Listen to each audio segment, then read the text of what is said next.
Thank you so much friends for your overwhelming support आपन support पई बहुत बहुत धन्यवाद। आपन जानिथिबे आमे जो डिफरेंट जगह रे 5 डेज रेसिडेंशियल कैंप्स करू जोडी हजार हजार पार्टीशन में आसिक रिवर्स कलेनी एवं आप माने ही अन्य अन्य पेशेंट मानको भी कहउचंती।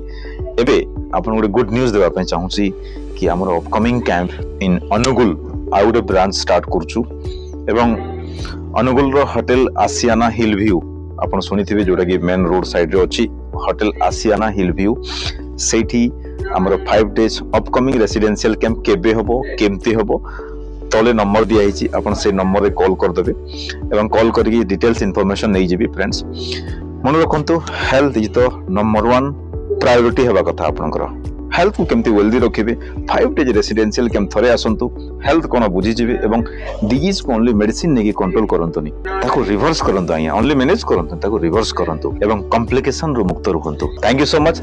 आ जदी भी किछि डाउट थिबो तले कमेंट करंतु मु आपन डाउट क्लियर करबी। Thanks a lot.